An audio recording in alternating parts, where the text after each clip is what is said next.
This summer, Keeping It Green Nursery spent 2 weeks on the road scouting plants and collecting wild seed. These trips are always risky. It's hard to predict when seeds will ripen, but right from the start we got lucky.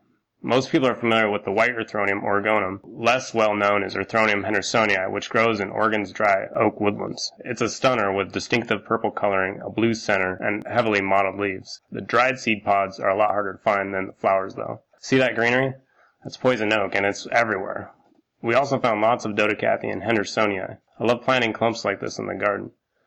Our best accidental find was this very cool Cercocarpus betuliotes. The leaves are a mix of smooth and toothed, and the seed pods have a long, feathery tail to catch the wind.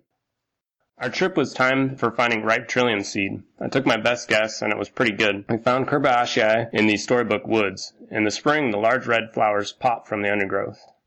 We crossed into California on 101. Pretty soon we were in the redwoods. Every time I'm here, Lilium columbianum are in bloom.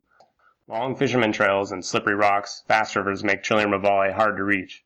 Revalle is one of the smaller trilliums, about as big as an Erythronium, but the flowers are well formed and gorgeous in the garden.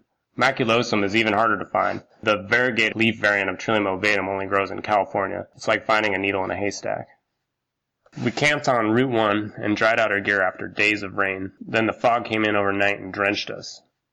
This incredible purple-blue iris Douglasiana was in seed. Hopefully we'll have lots at the nursery soon. From Oregon to Southern California, Douglasiana never gets more than a few miles from the ocean. I love this pale creamy yellow variant. We always planned to drive through San Francisco, but the traffic and noise shocked us after 6 days in the backcountry. We skirted the city and headed up into the woods. We found lots of Clintonia andrewsiana in seed. This Lilium callagii was blooming in some hilly ranch land. It seemed early to me, but that just illustrated the unpredictability of plants in the wild.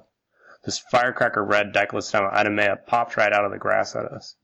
And that's it. We got really dirty, saw lots of cool plants, and collected a lot of seed. This fall I'm taking a collecting trip to China, so stay tuned for that.